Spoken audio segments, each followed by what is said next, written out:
Bom, então agora nós vamos começar a falar sobre as demências e mais especificamente da doença de Alzheimer. Então, as demências, ele é um termo genérico, né? Ele é um termo amplo, que é utilizado para descrever uma série de sintomas, né? A gente fala um grupo alargado de doenças, quaisquer delas que podem causar um declínio cognitivo, onde o indivíduo pode ficar com algum retardo, alguma alteração, né? De intelectual mesmo.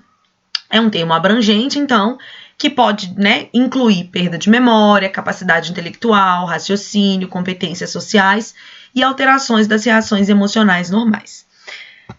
A gente sempre associa, né, o idoso com a demência, mas nem todo idoso vai ter alguma demência ou algum grau de demência. E nem toda pessoa que também vai desenvolver demência vai ser um idoso. Então, tem idoso que não tem demência e tem gente que tem demência e que não é idoso. Então, não é algo que faz parte do processo de envelhecimento natural. Então, falar assim, é normal, eu esperado para a idade. Não, não é. A demência é uma doença e ela não é algo normal. É comum, mas não é normal. É mais frequente a partir de 65 anos, né, e entre 40 e 60 anos de idade. Então, alguns dados epidemiológicos, a Organização Mundial de Saúde acredita, né, que nós temos 47,5 milhões de pessoas com demência no mundo, né, um número que pode quase dobrar em 2030 e quase triplicar em 2050, obviamente porque nós estamos em um processo de envelhecimento da população mundial e sim, a demência ela é mais comum em indivíduos idosos. A doença de Alzheimer, ela é uma das demências, né, que assume o topo aí, em lugar de destaque nessas demências, e ela é em torno de 60% a 70% de todos os casos de demência que nós temos. Dentro das demências, nós temos, por exemplo, a doença de Alzheimer, que a gente vai falar dela daqui a pouquinho, e é a que a gente mais vai falar. Uma demência vascular, por exemplo, que é a demência associada a problemas de circulação mesmo. Então, o indivíduo tem algum problema de circulação no cérebro e essa diminuição da nutrição, da oxigenação, pode causar algum tipo de demência. É o segundo tipo de demência mais comum que a gente pode ter. A demência dos corpos de Levy, que é degeneração e morte de algumas células cerebrais. Então, o nome deriva da presença de algumas estruturas anormais, elas são umas bolinhas, né, umas esferas anormais, que a gente chama de corpos de Levy, e como esses corpos se desenvolvem dentro da célula do neurônio, contribuindo para a sua morte ali dentro, a gente chama de demência de corpos de Levy, ou demência dos corpos de Levy. Tem demência frontotemporal, que é uma demência em que tem uma degeneração de um ou dos dois lobos cerebrais frontais, né, dos dois lados ou temporais. Então, neste grupo estão incluídas demências frontotemporal, afasia progressiva não fluente, demência semântica e doença de Pick. Todas essas, pessoal, tipos de demências, tá? Mas bem mais raras. Demência provocada pelo álcool, né? Que é a síndrome de Korsakoff. O consumo excessivo de álcool pode estar associado a uma demência, né? Quem já viu ou quem convive com pessoas viciadas, né, em álcool. Então, o problema é que, além do consumo excessivo de álcool, geralmente essas pessoas têm uma ingesta pobre, né, nutricional, elas comem pouco. Então, o consumo excessivo de álcool associado a uma baixa, por exemplo, de vitamina B1, que é a tiamina, pode levar a danos cerebrais irreversíveis. Essa doença, né, de Creutzfeldt-Jakob, é um nome feio, mas é uma perturbação cerebral que é fatal, muito, muito, muito rara, e é causada por uma partícula de proteína denominada porprião. Algumas demências podem ser hereditárias, né? Depende do tipo. Cuidado, né? Existem várias situações que vão produzir sintomas semelhantes à demência, mas que não significa demência, é algo temporário, né? É algo provisório. Por exemplo, a carência de algumas vitaminas, a alteração em alguns hormônios, depressão, sobredosagem ou incompatibilidades medicamentosas. O indivíduo toma um medicamento demais ou está tomando 2 medicamentos que não têm compatibilidade, infecções e tumores cerebrais. Então, são condições que são temporárias. Quando tratar essa condição, vai voltar ao normal e não é, então, um quadro de demência. Quais são os sintomas? Perda de memória frequente e progressiva, confusão mental, alterações de personalidade, apatia e isolamento, perda de capacidade para execução das tarefas diárias. E aí, então, a principal demência que a gente conhece é a doença de Alzheimer. Cuidado, antigamente era conhecido como mal de Alzheimer. Hoje essa nomenclatura é errada, né? Eu vi que vocês colocaram, o grupo que colocou, né, fez o mapa conceitual, né? Eu vi que vocês colocaram mal de Alzheimer, mas eu deixei para falar aqui, né? Para corrigir aqui. Hoje em dia é errado, né? A palavra mal traz um sentido inferior, né? Um sentido negativo para a doença. Então, o correto hoje é doença de Alzheimer. Então, é uma síndrome definida por insidioso ou subagudo déficit cognitivo. Então, esse déficit cognitivo, ele aos poucos, né, ele vai progredindo, precedido por nível anterior mais elevado, resultando em prejuízo funcional e social. Então, é uma doença neurológica degenerativa, progressiva e irreversível, como tudo que a gente tem visto nas últimas aulas, Parkinson, escleroses, sempre são esse aspecto, esse quadro. É uma doença neurodegenerativa, ou seja, que acomete o sistema neurológico, degenerando alguma parte do sistema neurológico, progressiva, porque vai ficando cada vez pior, e irreversível, porque não tem cura e nem tem como voltar, né? Que começa de forma insidiosa, então começa aos poucos, e se caracteriza por perdas graduais da função cognitiva e distúrbios do comportamento e afeto. Então a gente vai ver que o indivíduo ele só não tem problema de memória, problema cognitivo. Ele às vezes tem um surto, né? Ele fica mais agressivo, ou às vezes ele fica muito apático, muito depressivo, então ele tem uns problemas comportamentais também. Então, só aqui do latim é demência, né? Falta de razão. Então, seria uma diminuição, uma falta da mente, uma diminuição da razão mesmo, né? Sem razão, sem mente. Então, é o termo utilizado para descrever essa combinação de diversos sintomas de um grupo enorme de doenças. E dentro dela, a gente tem mais de 100 tipos de demências escritos, gente. Então, pensa, são vários tipos de demência. Mas a doença de Alzheimer é em torno de 70% aí desses casos. A doença de Alzheimer, é claro, ela está associada à idade, então é muito mais comum você ver uma doença de Alzheimer no idoso do que num jovem. Pode acontecer no jovem? Claro que pode, mas é muito mais raro. Então, por exemplo, a gente tem uma prevalência de 1% mais ou menos em indivíduos de 65 a 69 anos. Se a gente for para os 85 a 89, a gente vai ter uma prevalência de quase 25%. Então, você vê que entre indivíduos de 85 a 89 anos, a cada 4 que você conhece, um vai ter Alzheimer. Isso é muita coisa. Então, aqui só mostrando, né, como que essa prevalência aumenta à medida que a idade também vai aumentando. Acima de 85 anos, realmente, a gente tem mais de 1/3 dos indivíduos com doença de Alzheimer. Então, o que é a doença de Alzheimer? Qual que é a fisiopatologia? São alterações neuropatológicas e bioquímicas encontradas, então, no paciente. A gente vai ter, então, geralmente um emaranhado neurofibrilar, e eu vou mostrar para vocês a figura disso, e placas senis, que são as placas amiloides, né, dessa proteína amiloide, que é encontrada no cérebro. Então, esse comprometimento neuronal, que vai acontecer no córtex cerebral, resulta da atrofia desse córtex cerebral. A gente vai ver que o cérebro mesmo do indivíduo diminui de tamanho, ele fica mais atrofiado. Os giros, que são aqueles buraquinhos, os sulcos, que são aqueles buraquinhos entre os giros no córtex cerebral, ficam muito maiores. O cérebro atrofia mesmo. Do ponto de vista bioquímico, a enzima ativa, né, na produção de acetilcolina também se mostra diminuída, ou seja, é um neurotransmissor importante para o processamento da memória. Quais são os fatores de risco? Primeiro, idade, né? Então, a gente viu que quanto mais velho o indivíduo, de fato, ele tem uma predisposição maior a ter a doença de Alzheimer. Sexo, é mais prevalente no sexo feminino. Traumatismos cranianos, então, indivíduo que já sofreu algum traumatismo, ou indivíduos, né, atletas que trabalham com luta, né, que sofrem pancadas frequentemente na cabeça, tem mais chance de ter esse diagnóstico. Então, aqui só mostrando como que em nós, mulheres, mesmo que com a idade, tanto homem quanto mulher tenha mais chance, nós, mulheres, temos uma chance um pouco maior. Fatores hereditários, claro. Então, quando você tem um parente de primeiro grau que tem a doença de Alzheimer, você tem, né, dobro de chance de também ter.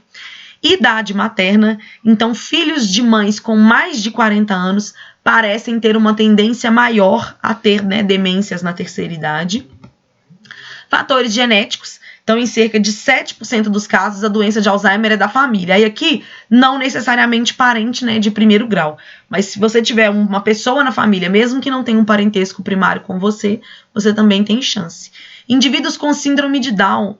Indivíduos com síndrome de Down, eles têm um cromossomo a mais, né? E aí, se eles têm uma cópia extra de cromossomo, eles têm um fator genético a mais para desenvolver a doença de Alzheimer. Fatores de risco vascular. Então, indivíduos que têm algum fator de risco vascular, alguma doença vascular, também têm um risco maior para a doença de Alzheimer. Pessoas que têm contato com alguns metais, né, alumínio, zinco, também têm risco maior de ter alterações no tecido cerebral e desenvolver a doença de Alzheimer. Alto nível de instrução. Não se sabe o porquê, né, gente? Então são fatores não se sabe porquê, mas são fatores associados. Então, enquanto todos esses que a gente falou são fatores de risco, agora a gente também tem fatores de proteção. Então, a gente não sabe por que exatamente que a doença de Alzheimer acontece com maior frequência nessas pessoas, né? Hereditários, idade materna, bababá. O que a gente sabe é que nós encontramos uma prevalência maior de doença de Alzheimer nessa população. Por outro lado, nesses indivíduos aqui, a gente encontra uma prevalência menor de doença de Alzheimer. Indivíduos com nível acadêmico e sociocultural maior, indivíduos que fazem ingestão regular de antioxidantes, tipo vitamina E, que não só diminui a chance de ter doença de Alzheimer, como para quem desenvolve a doença, retarda a progressão clínica da doença. Consumo de anti-inflamatórios não esteroides, né? Então, um consumo regular desse medicamento num período de mais de 2 anos diminui a probabilidade da doença. Falar, opa, então vou consumir aqui anti-inflamatórios por 2 anos. Claro que não, né? Você vai ter outros efeitos colaterais que vão ser deletérios para o seu organismo. Então, uma coisa não compensa a outra. Estrogênio, né? As mulheres que usam estrógeno, fazem essa reposição hormonal, apresentam menores taxas da doença também. Então, os sintomas típicos da doença de Alzheimer: déficit de aprendizagem, déficit de retenção também, né? Então, quer dizer, você falou uma coisa com ele aqui agora, daqui 5 minutos ele não reteve nada, ele não decorou nada, né? Ele não absorveu, ele já não lembra. Déficit de linguagem, déficit de orientação e habilidade espacial, ele às vezes não sabe onde que ele tá, que horas que é. Dificuldade de raciocínio e executar tarefas simples, alterações de humor e comportamento. A instalação, pessoal, ela é insidiosa. O que significa isso? É aos poucos. Então, muitas vezes, passa despercebido. Ele esqueceu aonde que ele colocou o celular. Mas isso é normal, né? Isso é esquecimento da velhice. Ele esqueceu aquele parente, né? Ele esqueceu que veio aqui, o que comeu ontem. Mas isso é normal. Às vezes nem a gente mesmo lembra o que comeu ontem. Não, isso é da velhice, isso é da idade. Então, muitas das vezes, os pacientes ignoram ou minimizam os sintomas. Por quê? Porque é normal, isso é normal do idoso e tal. E muitas das vezes ele procura um médico e o médico acaba... Não, isso é normal, é um processo, né, natural do envelhecimento. Por exemplo, os Estados Unidos mostrou, né, através de um estudo, que os indivíduos lá demoram até 3 anos para buscar atendimento médico. Por quê? Porque eles vão achando que esses esquecimentos são normais. E aí... Então, né, o Alzheimer é considerado uma das doenças mais terríveis do nosso tempo. Já tem mais de 100 anos que ela foi diagnosticada, identificada, descrita na literatura, mas ela ainda desafia a comunidade científica, né? Por quê? Porque embora a gente tenha avanços, né, nas pesquisas, da mesma forma que as outras condições que a gente falou, a causa continua desconhecida. A gente ainda não sabe por que o indivíduo do nada desenvolve tem esse acúmulo das placas amiloides, né, dessa degeneração. Então, a forma mais rara que a gente sabe é a causa genética. Então, quando tem a causa genética, você ainda sabe. Fala, olha, tem casos na família, beleza. Mas a maioria das vezes não tem casos na família, não é de origem genética e a gente também não sabe qual é a causa. A gente acredita-se, né, que hoje tem mais de 1.300.000 indivíduos no Brasil com essa doença. E aí a gente tem, então, alguns estágios da doença de Alzheimer. E ela é dividida, então, em 3 estágios. O estágio inicial, que são os 3 primeiros anos de diagnóstico da doença.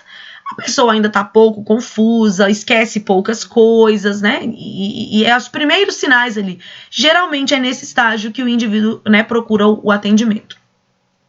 Então, ele tem aquele característico, aqueles esquecimentos característicos da doença, né? Na hora do raciocínio, na linguagem, fazer tarefas domésticas que ele estava habituado a fazer, mas ele começa a se confundir.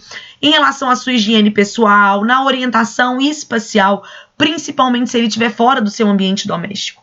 Ele chega numa casa, ele não lembra depois, numa casa que não é habitual para ele, que não é familiar, ele não sabe depois como que sai daquela casa, ele não lembra onde que fica a porta, ou dependendo de onde ele estiver, ele perde essa orientação espacial e também orientação temporal. Que horas que é agora, que dia que é hoje. No segundo estágio, geralmente de 2 a 10 anos, ele já começa a ter distúrbios da linguagem, então já começa a ficar mais embolada a fala. Ele já começa a ter distúrbio motor, então ele pode ter, inclusive, tremores, né, déficit de coordenação motora, que é a apraxia, dificuldade de mobilidade, perambulação noturna, inquietação, ele de noite fica andando, não consegue dormir, agravamento do estado de confusão, né? Então ele começa a ficar com o cognitivo mais prejudicado ainda e pode começar no segundo estágio a incontinência urinária e fecal. O terceiro estágio geralmente é de 8 a 12 anos, então percebam que o primeiro é de 1 a 3, o segundo ele é de 2 a 10. Então o segundo estágio ele pode aparecer ali entre 2 e 3 anos. O segundo estágio ele vai até 10 anos, mas o terceiro estágio ele pode aparecer com 8. Então, o terceiro estágio ele pode de 8 a 10 anos aparecer, né? E aí você tem, então, um agravamento pior ainda dos sintomas, o indivíduo já fica incapaz para cuidar de si, você já não consegue nem entender direito o que ele fala, ele já fica mais fora do ar, mais apático, tem variações de humor, né? Perda total de independência. Então, geralmente é aquele estágio que o idoso não pode mais ficar sozinho. Essas perturbações de comportamento, tem hora que ele acha que dentro de casa ele está sendo perseguido, ele quer fugir de casa, ou ele acha que aquela não, ele pode ter morado a vida inteira naquela casa, ele acha que aquela casa não é a dele, ele quer fugir. Então a gente tem, né, já um estágio bem mais avançado com uma impossibilidade mesmo de morar sozinho, de ter independência.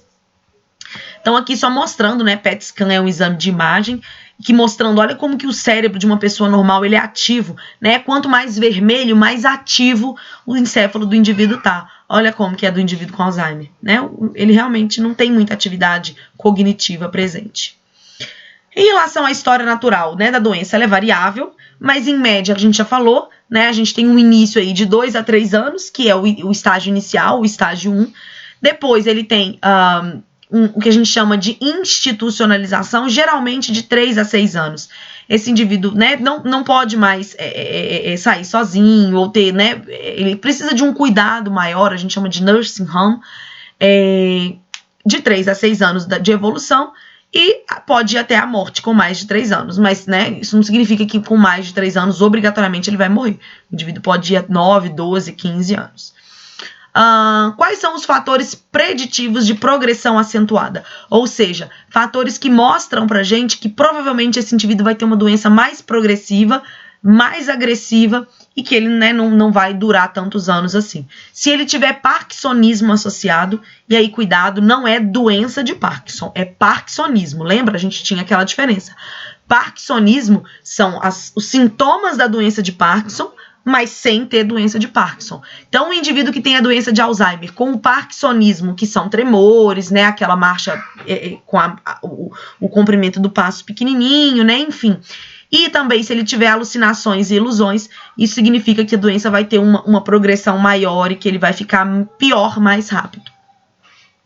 Então, aqui mostrando, né, o indivíduo que tem um déficit cognitivo leve, o indivíduo que tem uma doença de Alzheimer provável, e o indivíduo que tem uma doença de Alzheimer definitiva. O indivíduo que tem um déficit cognitivo leve, olha que é muito leve, né? O indivíduo normal está aqui, ele tem uma perda muito leve. Aquele que tem uma doença de Alzheimer provável, ele já tem uma inclinação absurda. E o que tem um déficit, né, uma doença de Alzheimer definitiva, inclina mais ainda. Claro, tudo isso com o avanço da idade.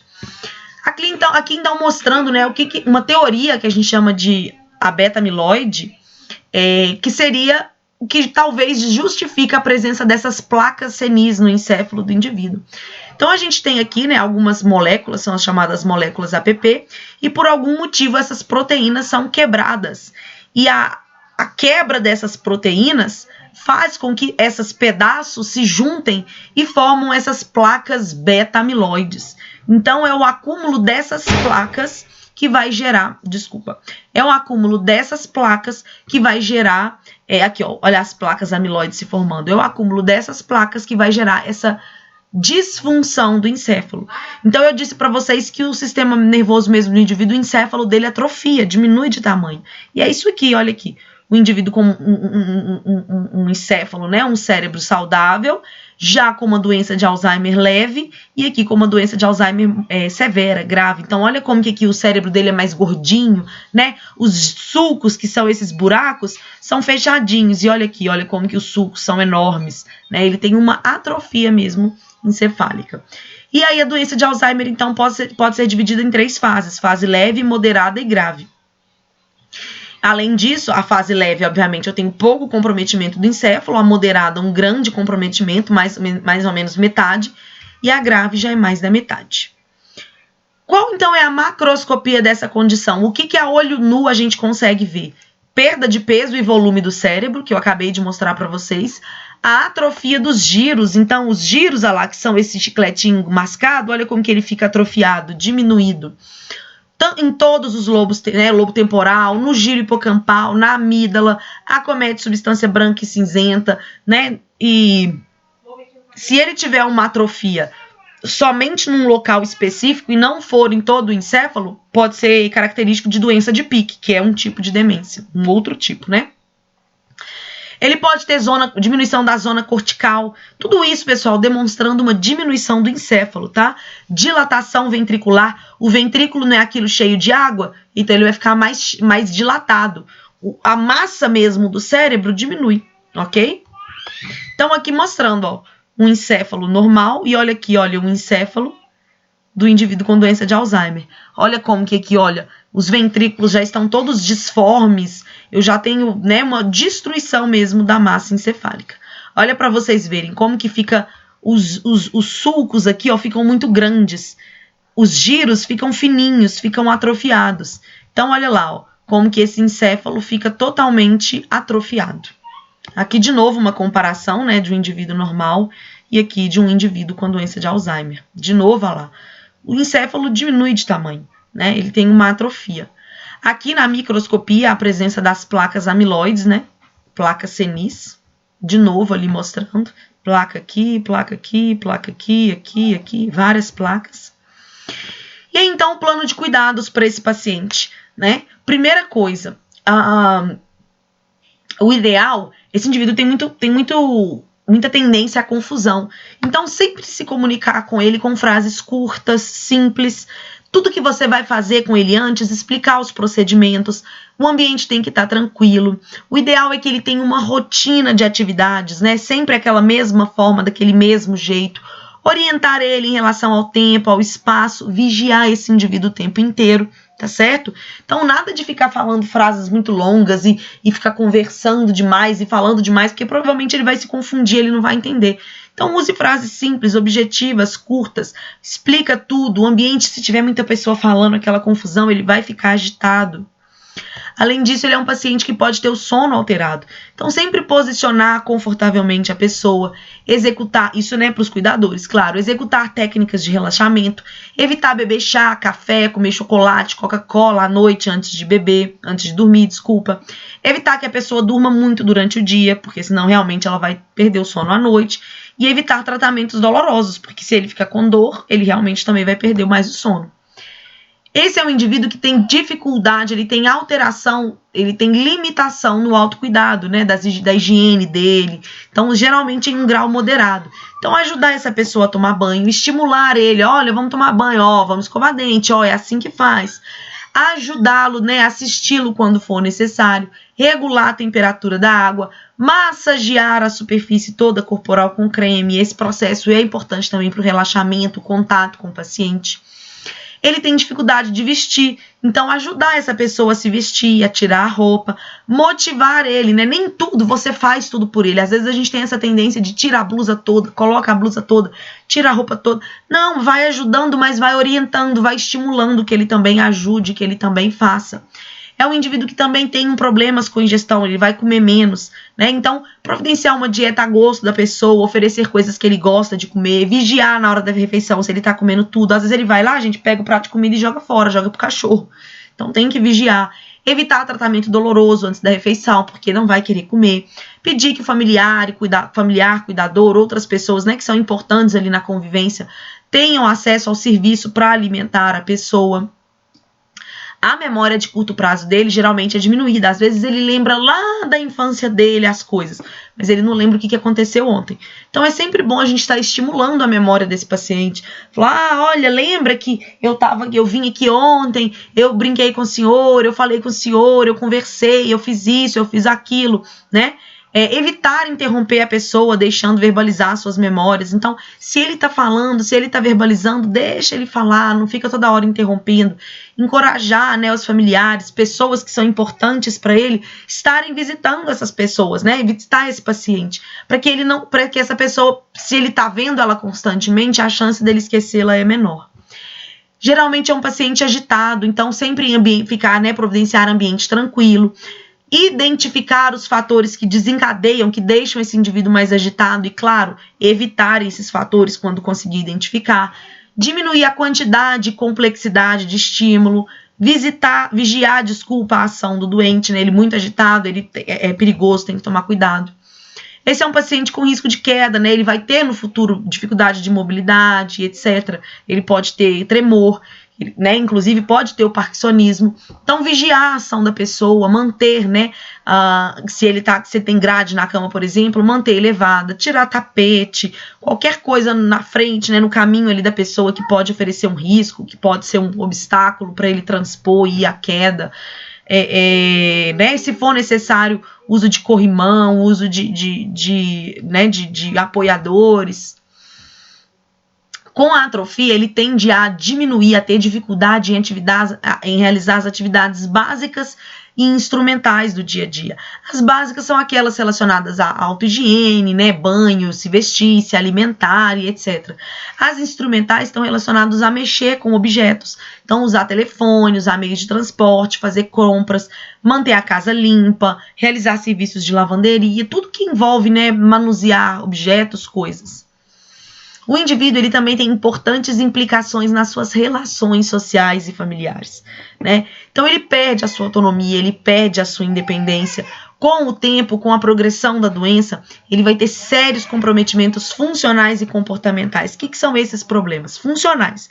Então ele vai ter um parkinsonismo, ele vai ter redução da mobilidade. Então no seu aspecto motor, no seu aspecto físico, ele vai ter problema. Mas ele também vai ter problema no seu aspecto cognitivo, comportamental. Então, não só ele vai ter esquecimento, problema de memória, problema de aprendizagem, mas do nada ele vai ficar mais agressivo, ou ele vai ficar mais depressivo, ou ele vai ficar mais melancólico.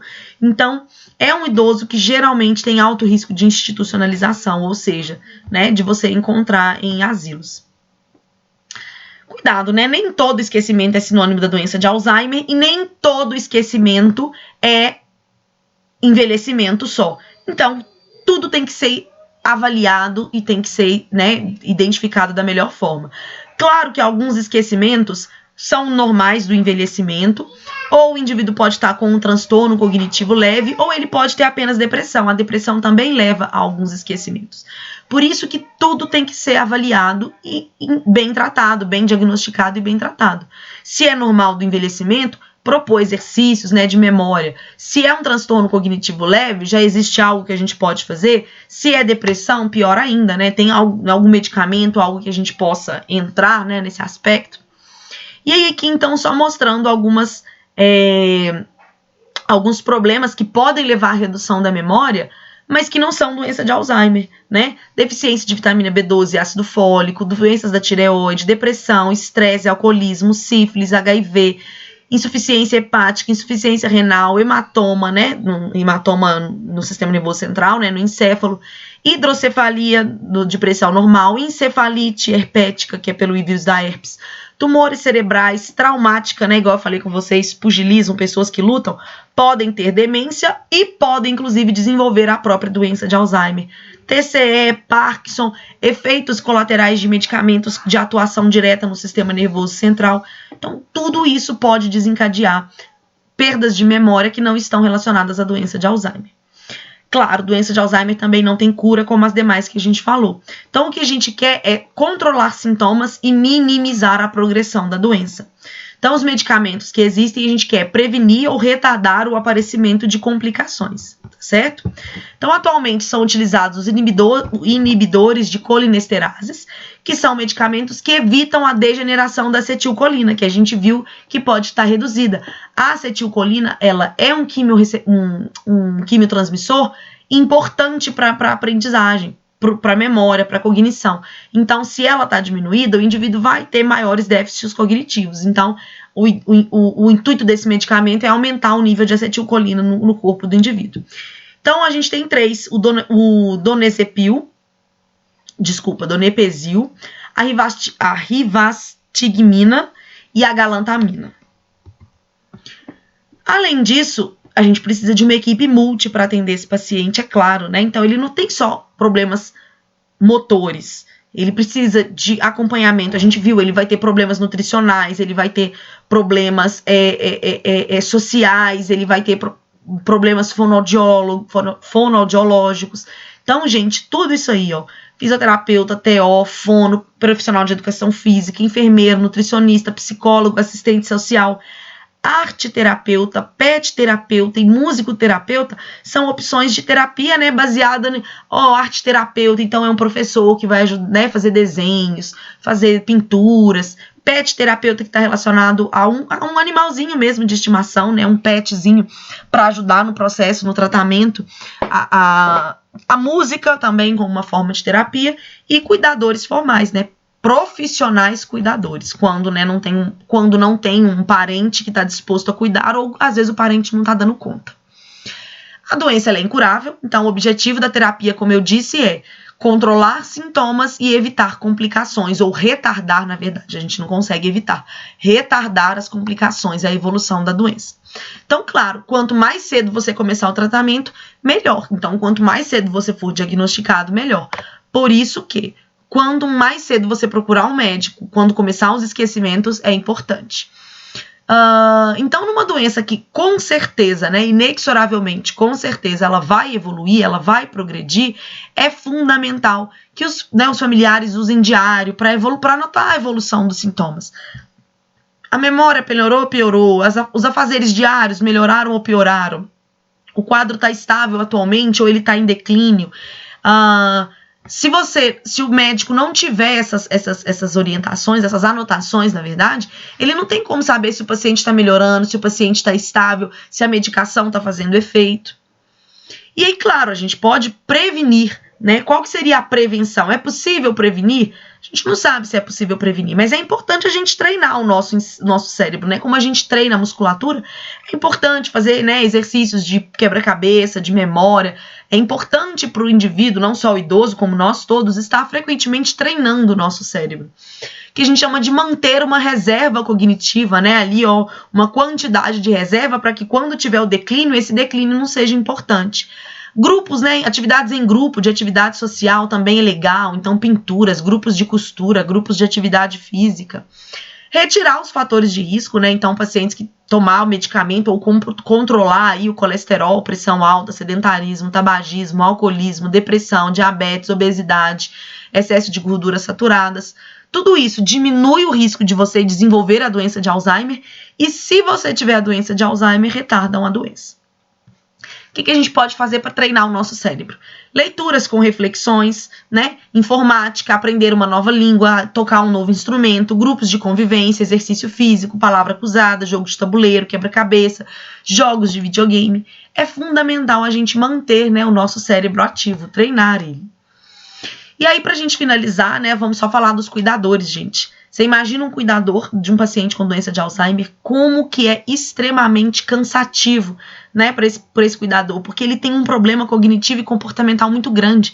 Ele tem que ser vigiado o tempo inteiro, senão ele foge, senão ele acende um fogão e esquece, deixa o forno aceso, ele liga um gás. Então, o tempo inteiro.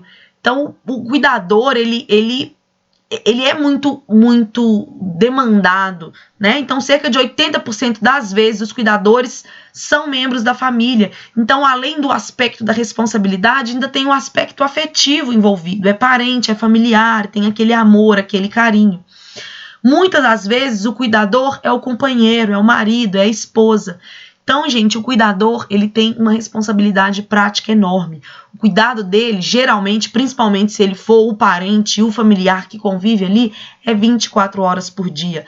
Ele tem uma responsabilidade enorme, inclusive na administração e manejo do medicamento.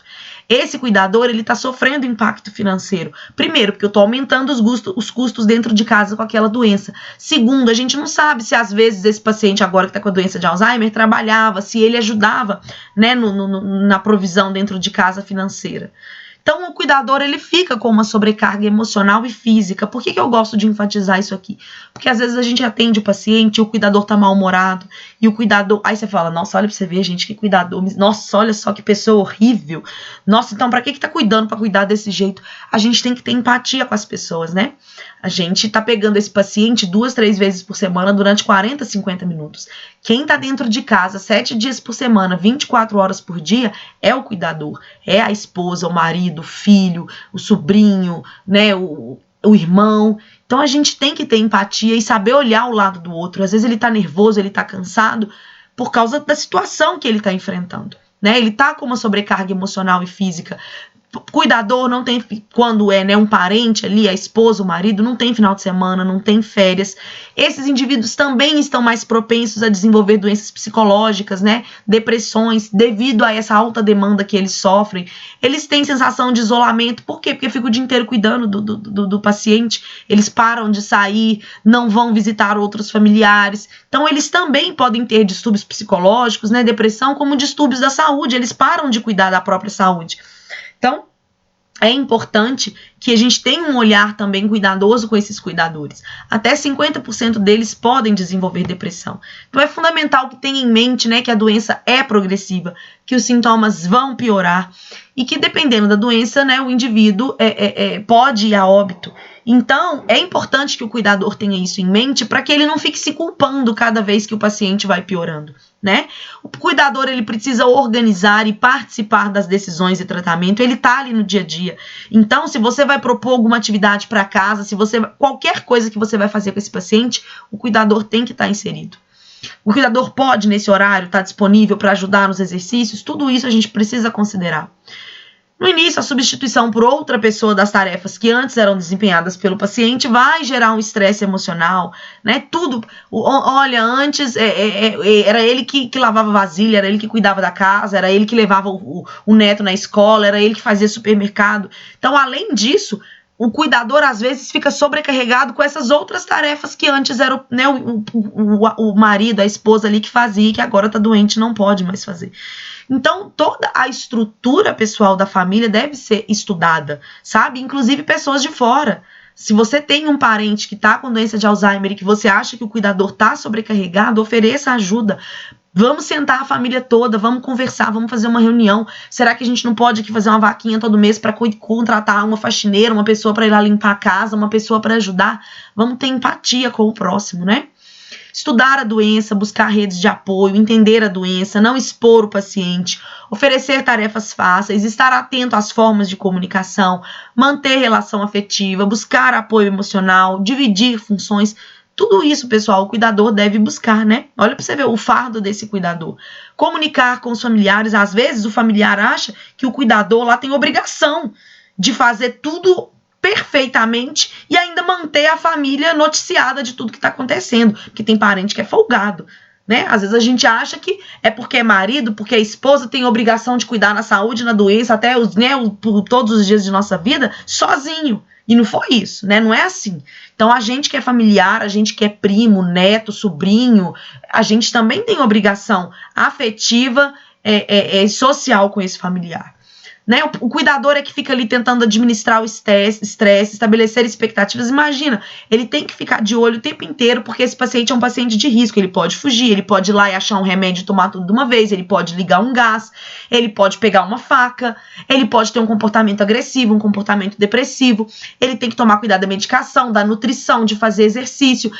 É parente dele, ele tá vendo que tá diminuindo, né, as funções, ele vai ficando mais triste, aí ele desenvolve uma depressão. Gente, é um fardo muito grande. Tem que fazer as outras atividades de casa, é muita coisa, levar no médico, anotar a evolução do quadro, é muita coisa para o cuidador. Então a gente realmente precisa ter um cuidado aí, ó.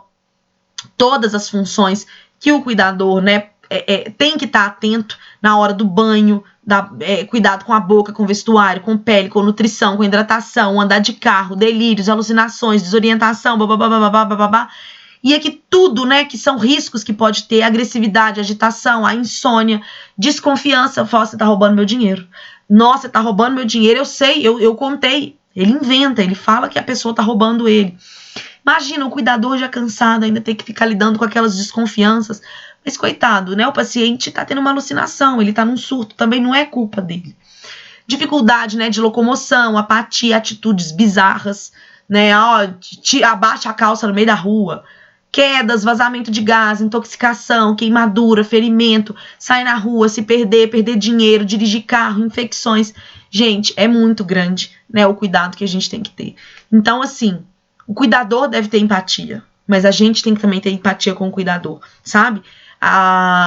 É importante que a doença de Alzheimer ela é progressiva, então a gente tem que perceber o envelhecer com essa doença e você pensar, olha, se eu tivesse com Alzheimer, como eu gostaria de ser tratado, né?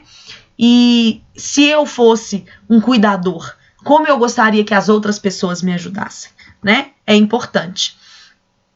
Então, como papel, né? Você como papel de prestador de cuidados, ensinar medidas de prevenção, orientar o planejamento de rotina diária, importância, né, da pessoa usar um bracelete com endereço, número de telefone, porque se essa pessoa se perder, quem encontrar ali, rapidamente, né, liga e fala, encontrei seu parente. A gente tem muitos casos de pessoas com Alzheimer que saem pra rua, se perdem, ficam desaparecidas. Então, aí, dia 21 de setembro é o Dia Mundial da Conscientização da doença de Alzheimer. E é isso, né, uma figurinha para mostrar. É uma doença muito triste, né, porque tem um filme que é muito bonito, eu esqueci o nome dele, que é uma mulher que ela tem a doença de Alzheimer e aí ela sabe que ela vai esquecer as pessoas que ela ama. Ela sabe que ela vai perder as memórias, né, que são mais importantes para ela. Então imagina você não reconhecer depois um filho, não reconhecer mais um irmão, você não reconhecer mais pessoas que são importantes para você, ou você não se lembrar mais da sua infância, da sua juventude. E você, na verdade, saber que você vai perder essas memórias. Porque depois que você perdeu, você já não sabe mais. Então, tudo bem. O problema é quando você ainda as tem e sabe que vai perder. Então, realmente, a gente tem que ter uma empatia muito grande com esse paciente, né? Ele tá agressivo, ele tá em surto. É ter empatia, é acalmar mesmo, é cuidar. E também cuidar desses cuidadores. Bom, é isso, pessoal. Muito obrigada.